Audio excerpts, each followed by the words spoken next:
Hi, everyone. I'm Don Rooney. And I'm John Timpane. Welcome to the musical Innertube, the podcast born out of a mistake. We once meant to introduce a soothing musical interlude, but we said soothing musical Innertube, and the name stuck. On this podcast, we talk to interesting people about their interesting lives, jobs, hobbies, and passions. Difference makers who really make a difference.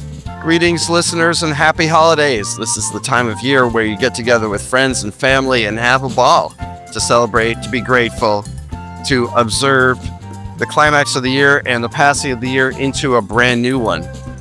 And it would not be the holiday season without having on our special guest, our special friend of the podcast, Joy Stocke.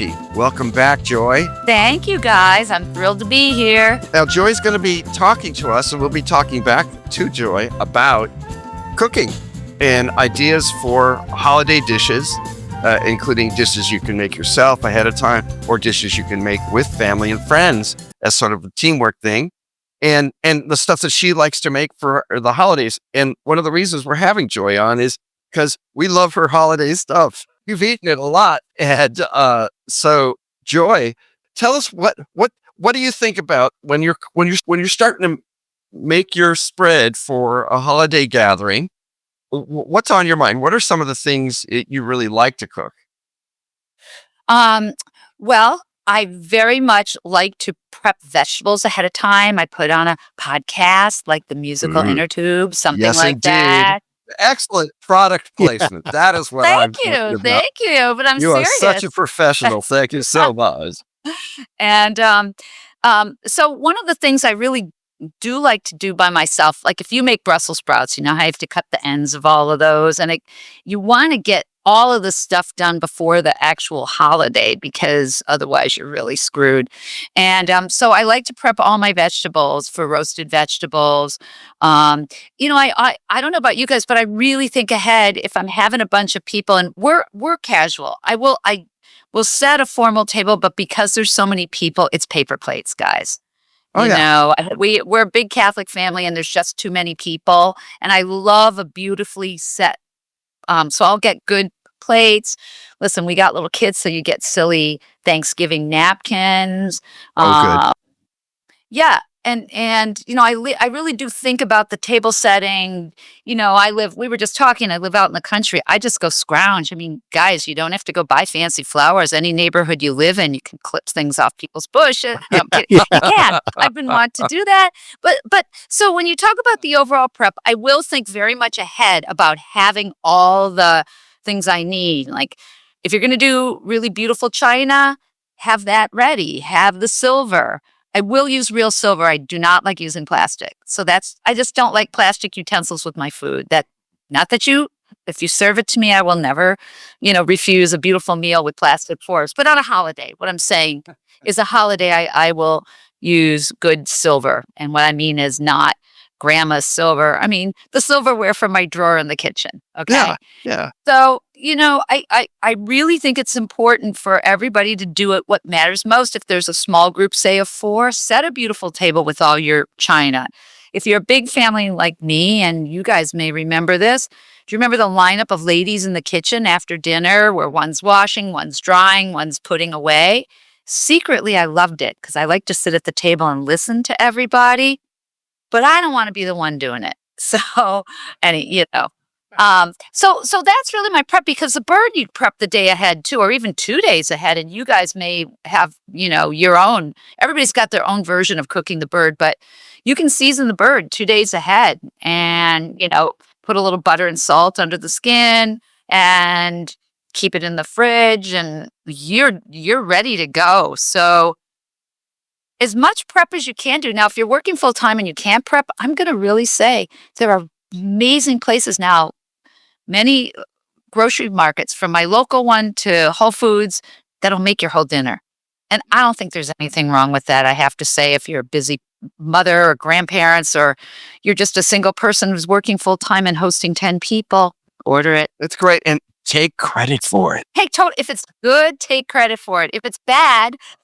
And there's some new wrinkles on it. I've seen commercials now where Popeyes will give you a Cajun turkey for your dinner. And so yeah, there's some interesting wrinkles coming up the I've pike. been threatening for years. We're on the border between Pennsylvania and Jersey, and I've been threatening for years of ordering a turducken because Oh God, you have. I have. Yes, I no. It's easy now, and I've been thinking it's time. The turducken is actually wonderful. I mean, I know it sounds ridiculous, but it really is. And when it's done nice, and you get a nice cross slice, and they've remembered to take all the bones out, it's actually just Wait, where have you had a turducken? well. Okay, I had a turducken at somebody's house in Philadelphia because there are several meat places which will make one for you, and they got one, and they said we're going to have a turducken, and I looked at my slice and I said, "That's a turducken," because you can see. For those who don't know, turducken is a chicken inside a duck inside a turkey, and all three of the bodies have been deboned, and then you basically make sure they're all clean, and then you put one inside the other, put the other side the other, stuff it all, and tie it up really tight, and then cook it for 3.5 years. Now, I don't know how long you cook it, but It's a long time. yes, because you got to get all the way down to that damn chicken. And you got to get all three birds cooked all the way through. Yeah. So it's a Philadelphia. I would say, it is sort of a Philadelphia German thing. So I've never had one. So congratulations, John. I'm still You're here. the first Yeah. of our little group here to have had one. And I alone have returned to tell. Well, Anyway. if you return the tell and you ever want to go in on a turducken with me and then we cook it, I would try it with you. I mean, My God, you really, on. You are okay, and I'm so already on. thinking of sides with it already, but we should stay Yes. focused on what Yes. we're. Yeah. Go ahead. That'll be I'm another going to stop talking. podcast. I'm too high. I will also say, for my part, we can talk about the turkey because most people are going to be making turkeys. I have 3 boys. They do not like turkey. They do not like ham. So my wife and I were always stumped on what to cook for various holidays. And mostly we wound up with brisket of beef. They would eat that. Oh, yeah. So that was okay. But for Thanksgiving one year, my wife, I don't know how she figured it out, got a recipe for Peiking duck. And she managed to buy a duck because at the supermarket, you can get a frozen duck. So this one takes forever. And that's why I'm not going to recommend it necessarily, because you have to buy it like a week in advance, bring it home. She would string it up with wires on the racks in the fridge and let it dry in the fridge for like a week until it dried out enough. And then she had recipes for how to make the duck, how to season the duck. And then you would make these what she called Peking pancakes, which are basically just pancakes made out of flour and water. And you would make the pancakes the way you would normally make pancakes. You'd make the batter and you'd fry them up and then put them aside. And then for serving the duck, there's not a lot of meat on a duck. So we would put the duck out there and then we would take the pancakes and you put a little hoisin sauce, which is, I've seen it referred to as Chinese ketchup. It's basically just a sauce that is used a lot in Chinese cooking, and some scallions, and then some of the meat, some of the skin, and you would wrap that up in the pancake and eat that, and then you would carve the duck and have the. Oh my God, Yeah, that so it sounded was terrific. heavenly. So anyway, Oh, my God. turkeys. What's the best way to take care of a turkey? I haven't done it. So turkey is, I happen to like turkey, and Me too. as John mentioned, I'm not far from John, so we're really head into rural area right after where John lives, and we're starting where I live. There are lots of farms that make local turkeys, and yes, they're more expensive. I know that, but if it's once a year, again, one of the things I think of with holidays.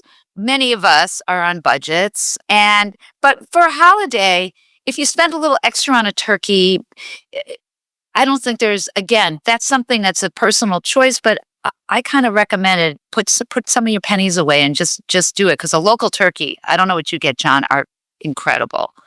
They're I think juicier. that's a perfect place to start, is to get a fresh turkey from a local farmer. And in our case, it's an Amish farm. We've been doing it for 30 years. And you can really tell the difference. You can tell starting fresh. Yeah. You can tell you do have to pluck that Yeah, thing a yeah, little yeah, bit. They're almost all yeah. plucked, but you really do Over the have to bird, go yeah. through it with maybe, yeah, with a knife and a pair of pliers and a microscope. A But microscope. other than that, no, it's all right. I take a, maybe 20 Yeah, minutes just making sure there are not any yeah, quills yeah. sticking out of the skin. But you're right. Anyway, So, I mean, I think the most basic way to do it, as everyone knows, is to roast a turkey. And there are many, many ways. You can start in a cold oven, you can start in a hot oven, but I say season, and John, you have your recipe too. I say season the bird before you cook it. And I do a really simple mixture of butter, softened butter, preserved lemon, Mhm. and spike. Do you know what spike is? Spike. Spike. Yes, The seasoning. It's seasoning. like a 25 spice secret seasoning, and I love it. Yeah, and you can. I got it at my local shop, right? And so I make a paste of that and put it under the skin. Oh my God, I'm writing this sucker down. That's It's great. really, really good. And it's preserved lemon paste or chopped preserved lemon. And I can tell you, John, I just put up my latest batch of preserved lemon. And when I see you in December for our cookie baking, I will have a gift of a jar of preserved lemons for you. Okay. I think they're a secret ingredient in everything. They're tangy. And acid acid adds this flavor balance and it brightens the dish. So I will rub that, and I do it 2 days ahead. I leave the bird in the fridge, and then, depending on the size of the bird, I roast it. If it's like 15 minutes per pound and it's a 10-pound bird, do the math, and that's it. They're so easy. And then you baste it, because the thing is, when you get a local turkey, you get that beautiful rich fat coming. And you can cook these on aromatics, and John will tell you how he does it. I don't. I keep this really pure, maybe some onions in there, but that's it. But then you keep basting it. And you can, add a little Pinot Noir to the basting Of stuff. You course. can add a little white wine. You know what's really great too? Vermouth, people. Get out of Vermouth. Vermouth here. is Wow. vermouth, white vermouth.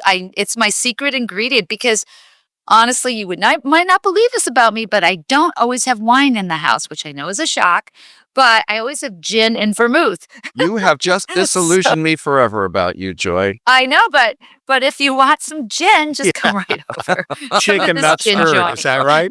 Yes, Do you do a yes. stuffing, Um, Joy? Do you do a stuffing at all? I do a stuffing, and you guys, okay, confession. I have just been doing Stouffer's, the dry Stouffer's breadcrumbs, and gang, it never fails. And I have homemade stock to put in it, and I love it. I just love it. So that's my recipe. And do whatever you want. Add paprika. Some people like paprika, pepper, but that's the basic Terrific. recipe. What about you, Mr. Oh, T? well, listen, I'm coming over. But I make an apple cornbread stuffing, which is easy to make. It takes a long time to prepare, but it's actually pretty easy. And so that's and I baste with orange juice.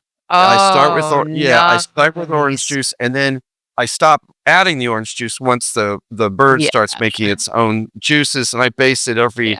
30 to 45 minutes because I'm afraid it will go dry, which it never does. But it's nice. Orange is a great thing. If you have an orange, you can just like press it all over the bird's body when you're first starting out preparing the bird. Oh, that's You know, beautiful. and maybe with some butter, but just get that bird nice and orangey. And But that's that acid thing again. it's an old trick of taking the orange and sticking it inside the cavity even before you put the stuffing in to freshen it. So do you cook? And so the temperature that I roast a turkey at is 325. Exactly. Do you have a No, temperature? same thing. Yeah. Mhm. Yeah, I mean there are 325 degrees, and it is about 15 minutes per yeah, pound, there so you are can do the there math. is this new school that says, really roar at it at 450 for the first half hour and then stand back. I don't. I just stick it in there, and run like hell. It's the run like hell school of cooking over here at Johnson Payne's house. The slow and go. Yeah. No, but it's great. And you're right. So much of this stuff you can do the night before, it's so, I mean, almost all of it. We were talking about the Irish way of roasting a bird. And I'll just mention it. I've done it a couple of times. Never done it with a turkey, though I know people who have. Basically, all it is you keep the bird refrigerated, as I think Lauren was doing. That's Don. I think that's what Lauren was doing at the Peiking Duck. That you refrigerate it overnight if you can, and it's sort of, I don't know, it does something to the bird. It seals it really nicely, and you'd think, well, overnight in a refrigerator, that's not going to be nice. Well, actually, it helps. It helps keep the juices that you want in there in, and you line the bottom of the pan with root vegetables, right? Potatoes, onions, turnips, parsnips, anything you like, any Carrots. Yeah. carrots, anything that is good in your family, just line the bottom with that and put the turkey plump on top of it, throw it in the oven and run like hell. Yeah. And it cooks a whole meal, and it's great roasting. It's great. So, not very different, Joy. You and I are in the 325 Fahrenheit, class together. Low and slow. What do you serve with? Yeah, the question I wanted, had in mind is, talk about greens for a moment. What are the greens that you would serve with Thanksgiving or holiday dinner? I'm going to give you the list, and then I'll give you my favorite last. So I prepare Brussels sprouts, which my family loves. I prepare broccoli, cauliflower, and roast carrots. So I will roast them on sheet pans separately, each of those separately, to make a platter. And I make it so simple. I toss each of these vegetables with olive oil and a little salt and pepper, spread them on the sheets, and I cook those. And this is where you really kind of have to watch them, depending on the thickness. I cook those at 400 degrees because I want to roast them. I want a little crispiness to them, and anywhere between 10 minutes to 20 minutes. And it really depends on the thickness of your cut and all that. And after 10 minutes, stir them around. And then when I take them out, I dose them with a little balsamic vinegar. Yes. And they're good either hot or cold. Like, you can serve them hot if you've got oven with room and you want to bring them out hot, or you bring them and put them at room temperature on a plate, and they go. So, and that all can be prepared ahead, and you either bake it the day of or make it ahead and have your platter, and please serve them at room temperature if you do that. My favorite, classic green bean casserole. And I like it with frozen green beans, French cut green beans. I like it with Campbell's mushroom soup. I'm not branding here. I'm just telling you, it's old school. But of course, if you like this recipe and you want to go organic, you can get organic cream of mushroom soup. And then good old French's onions, or any kind of onions. Something about that combination. And I have made it from scratch, by the way. I have done this whole thing from scratch and made my homemade fried onions, which I have a recipe for, and they're delicious on anything. But it's not that much better. This is just of my era, probably your era, and it works. So there you go. That's my very favorite. My grandmother's key to the whole thing was to wash and cut the green. She bought fresh green beans. She didn't like the frozen ones. So she would buy them and cut the ends off and then trim them up and wash them and then set them aside. And then she would pour in the cream of mushroom soup into a pan and get that warm, and then put the green beans in the cream of mushroom soup while it was heating up, and then stir it around and cover it, and then put all that in the casserole pan and put the onions on top. And it just gave the green beans a little extra time to absorb more of that sweet mushroom sauce. Oh my God, I'm going to try that. That's excellent. I thought that was a pretty good idea. Goodness. That's a good tip. Yeah. I'm good. Don, we're going to post that. Okay. You could write that up. That's really good. I'm trying it this Thanksgiving. We can report back and stuff. There you go. Outstanding. Now, something else that my wife would do besides the Peking duck was also a pumpkin soup. And I know, John, the last time we talked around Halloween, you were talking about pumpkin souffle. Yes. And this is a pumpkin soup. It's customizable. There are various ingredients that you can either add or subtract, depending on taste. But the heat of the pumpkin soup is adjustable. The way you do that is that I'll post the recipe on our website. But you get all the ingredients together and you make the soup. One of the ingredients is a hot pepper. And I asked my son, who makes it now, what kind of hot pepper? And he said anything. He said you could do, a poblano, you can do a jalapeno. He said I would not advise ghost peppers because that's going to kill you. Well, That will make you a ghost. yeah. And so what you do is you leave the peppers out and you make the soup. And then you take about a cup of the soup out and you have chopped your peppers and you add that to the cup of soup that you have removed. And then the final phase is to put it through a food processor or a blender to get it smooth. So the first thing you do is you put that aside and you run the regular soup through your food processor or blender, get it nice and smooth, and put that out. Then you take that cup that you've put aside with the peppers in it, you run that through the food processor. Oh, that's Then smart. you have the two separate bowls, and the smaller bowl is the hot one. And you can add as much of that spoonful by spoonful to the main soup as you want to get it hot enough for you. And then you always have that on the side so that if somebody gets the soup and wants it a little hotter, they can add a little more I love it. and make it hotter. So that's how adjustable it is.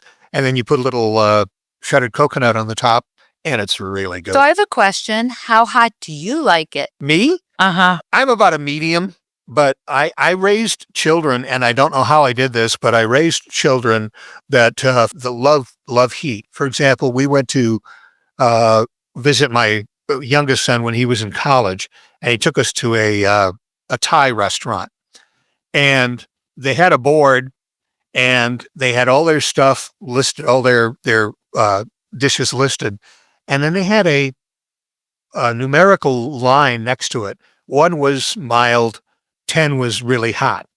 And so you could order whatever you wanted and then order it according to the numbers, how hot you wanted for the heat.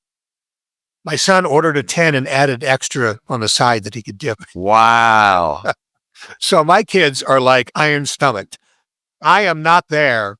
I am maybe closer to a 2 or a 3 if that on that scale. And maybe 3's pushing it a little bit, but they're way out there. So yeah, I would just add a little bit of the heat to it, but they would put a number of spoonfuls in and get it nice and spicy. So it sounds like you're going to need more than a cup of that. I'm thinking if I made this recipe, I'd need more than a cup of the hot stuff. I'd need 2 cups Well, because I like things hot. well, you could do Two, that. yeah. Yeah, you could do that as well. Very cool. Very nice. Mhm. Talk to us about an activity or a recipe or food that you could turn into some teamwork where everybody could help. The family could gather around at the table and do different roles. What comes to mind? Because this is Thanksgiving, the first thing that came to mind is a homemade apple pie. And we also have a lot of orchards around here, right? Yeah. So you could make it if you have, even I always include kids because we happen to always have kids at our events. And so what you can do with the family then is make the pie because you got to peel the apples, core the apples, slice the apples, put cinnamon, sugar on them. Somebody can make pie dough. You could make crumb, if you want to do a crumb topping. So if you had a big group, you could really have all this. But if you do a group activity, again, we were talking about planning ahead, right? And so you've got to have the ingredients. Otherwise, it becomes chaos. Like it's not helping you, Right. They're like, hey, do you have the cinnamon? And you're trying to get Thanksgiving dinner. So to do that, like say it's a planned day, you do the apple orchard, I would suggest making the pie crust ahead because it's fun to roll it out. And if you have kids, they can have cutouts. I remember making it with my mom. She always did extra cutouts that she put cinnamon and sugar on. And my pie recipe is butter. I like an all butter pie crust with Kerrygold butter. Kerrygold is Irish butter. It holds its shape really well. And the key with pie crust is, you may or may not know, people are intimidated by it. So I say a couple things. Don't be so afraid of it. Don't worry if it's a little tough. This is a family doing something fun. It's like, oh my God, is my pie crust flaky? Probably will be, but what if it's not? What if people are having fun and they re-roll the dough 5 times because you've got a 5-year-old trying to roll the dough? I say if you do a group thing and it's going to help you, it's keeping people occupied as well. It's a thing. So you can make the dough ahead, and I can post a recipe. It's such a simple pie crust is a simple recipe, but I find people are afraid of it. So I want to say, don't be afraid of it. Just roll that damn dough out. Let's say 6 people are doing this. So I would have the bowl of apples, an empty bowl to put the cut apples, another either compost bin or something for the peels and all the pits to go. So people could just put their refuse in that. And so you have the cutting boards, and then, ask people, do you know how to core an apple if you don't have an apple corer? No, how do you do that? Go ahead. How did you do it? I have just a peeler that I do. I go around in a circle. I stick it all the way through the apple, and it just goes, and then I push the little thing out the end. Core yeah, out. yeah. Yeah. So you can do that. If I cut it into quarters and just dig it out. It seems to go faster. Yeah. Everybody's like trying to core the thing. There you go. Slip, clip. It is the clip. Run Like Cut it Hell out with a School paring of Cooking here at Run Like Hell Exactly. School of Musical Cooking. Innertube. That's great. It's so wonderful, Joy, because it's such a common sense thing to say. I mean, why futz? Who is making you always have to core a whole apple? Where are the apple police? They are not here. So yeah, it's such a great idea. Well, plus, like you said earlier, if you've got a 5-year-old rolling out the dough, and if it's not perfect, you're all going to eat it, and you're all going to tell the 5-year-old, hey, this is great, right? And Absolutely. the funny thing is, you're gonna love it. Sure you are. You're gonna love it because you got, So a couple things. Then you've got, somebody coring, somebody slicing, and then you want to have, your mixture of cinnamon and sugar and salt to put to coat the apples because they will turn brown. So you want to get them coated, and you don't have to do a ton of this stuff. And it's Thanksgiving, folks. Don't tell me I don't eat sugar. I don't eat this. We're having fun. And I'm using these ingredients. So I've had my metformin, so yeah. Yeah, exactly. you're good with Yeah. it. You're lucky if you get metformin. You're going to live forever. Yeah. My metformin. Can I have that in my Christmas stocking this year? I'll send you some of mine. I got an extra bottle. Oh, you're going to outlive me now. Probably not, but Not a chance. No. One of the other things that I found that's fun to do on Thanksgiving Day as you're getting the table together is to not just have group things, but assign people different dishes. Yes. Like I said, my son now makes the pumpkin soup, and another one will be in charge of the brisket or whatever we're doing. I just love brisket. Are we in Passover or something? My head is exploding. That's so nice. Yeah, I know. Wow. Yeah. Again, we do the sous vide for the brisket. Sous vide your brisket. Ooh. Yes, we sous vide the brisket. So again, whoever's in charge of that actually starts it the night before or early in the morning to let it sit in the water. And the sous vide is the long thing that you stick in a pot of water, and it heats up the water to exactly the right degree and then leaves it there. And you put the brisket in a big plastic bag and stick it in the water. It cooks it beautifully. Then when it comes out, all you need to do is put it in the oven for a little bit to roast the top, brown it, and it's beautiful. It's a beautiful piece of meat. I love it. But again, we assign the different dishes to different people, so everybody's working sort of in tandem to get everything on the table that needs to be there. How do you season that brisket? Yeah, I don't know. It hasn't been my turn to make it, so I don't know. But I certainly just salt and pepper, but there may be, there could be a rub that you could come up with that would help it. I was just curious. I think the correct answer to that one is who cares? Yeah. Let's have that brisket. It's however you want to season it. Let's put it that way. I'm going to suggest that to the family. Guys, let's do a Thanksgiving brisket. Hey, I love brisket. I did pulled pork. In a slow cooker 2 weeks ago. I'd never done pulled pork before. How was that? It was death. And what I did was Okay, so all of this is cheating, and I'm sorry it's cheating. Got a bag of fingerling potatoes, washed those suckers, quartered them lengthwise. Got a bag of them, sliced carrots, right? That they've all been sliced and everything. We're taking every possible, shortcut here.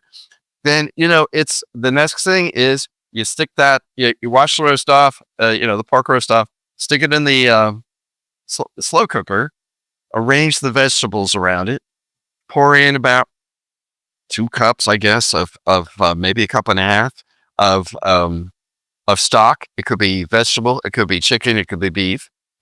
And then I have my trusty onion soup mix, which I pour on everything except my cornflakes. That stuff is great. And you do it last because you don't want to pour liquid on top of the thing. You are actually seasoning your meat with that. And then I put the top on and I walk away, Renee, for about, 6 to 7, 6 to 7 hours at low. And it was ridiculous. I mean, I'd never had it before and I didn't do anything. I just thought, I'm going to try this. I don't know what's going to happen. Right, Don? Sometimes you just try it. You don't know. It sounds. Yeah. Well, did you put it on buns and serve it as a sandwich, or did you just pull it out and eat it? You can do that. It was just for the two of us, and we ended up freezing about 3/4 of it. But we had a ball. We had a ball, and I had. You don't need greens because you got vegetables, and you could have a salad with it, I suppose, but we didn't. Did you have wine with it, any kind? With the pulled You pork? can. What I had is I just got a cheap Pinot Yeah. to douse the thing with right before I started cooking. Nice, nice. Yeah, Nice. and then I drank the rest of the bottle for dinner. Good for you. Yes. Well, no wonder it tasted Yes. good, John. You got a lot No, of but the thing- resveratrol in your system, along with the Oh, metformin. man. Yes, I'm never gonna die. You're Nope, just this you're is gonna go. see I'm so me. happy. I'm happy. They're gonna put me on a flag post somewhere in Washington D.C. and wave me forever. Anyway, No, I've been thinking a lot about this. We're in a kind of a funny era where everything's bad. You eat too much turkey and tryptophan, you're gonna drive home and die. You have a glass of wine, you've lost all your brain cells. You turn around backwards and you lose your balance. Like everything is fear-based now. And I would say for holidays, listen, if you've got real health issues, I'm the queen of making healthy food. And I think this is an important point. Every meal should have some very healthy foods for people because there are people dealing with health issues and they should be available. And I know in a big family, somebody's, got gluten intolerance, et cetera, et cetera. Fine. But then can we just have fun? And I'm not advocating overeating like I used to till I couldn't walk. But if it happens, and it's one day and it happens, I wish we would go toward the side of pleasure, of just not for a day, David Bowie, let's be heroes just for one day, heroic eaters. Yeah. And The doctor who prescribed my metformin, when he prescribed the metformin, he said to me, "Now remember, when you're on vacation, you're on your own." And what he meant was, you can go ahead and splurge as long as, day to day, you take care of yourself. And then on a day when everybody else is there and all the food is there and you don't have to be a glutton and pig out and have to wear big pants because you can't buckle yourself anymore. But you can go a little nuts and then go back to your normal routine the next day and it won't kill you. well, ladies and gentlemen, we could do this for a long time, couldn't we, Joy? We could keep going, but I think we have a pretty solid lineup for any groaning board for the holidays. So, try some of these recipes. If you have questions, send them to Don, and we'll be back with Joy in December to talk about things like cookies, the pleasure side of things, and the stuff that makes holidays sweet for a lot of us. Yes, and we will post some of the recipes that we've been talking about today on our website, musicalinnertube.com. And yeah, if you have any questions or any suggestions, or you make the dish yourself and say, hey, I did this and it was better or whatever. musicalinnertube@gmail.com. Send us an email and let us know. Thanks, Joy. Thank you, guys. It's always a pleasure, and happy Thanksgiving to both of you. Same to you. We're thankful for you. Thank you. And thank you for listening to the Musical Innertube. Hey, let us know how we're doing. Send us an email at musicalinnertube, all one word, @gmail.com. Do you know someone with a great story to tell? Let us know. Send us an email or log in to our website, musicalinnertube.com, and click on the microphone in the lower right-hand corner to leave us a voicemail. And while you're on our website, take a few minutes to listen to past episodes of the podcast. They're all there, along with pictures and biographies of our guests, blog posts, and lots more. And as always, our thanks to virtual band Car Radio Dog for providing us with our theme music.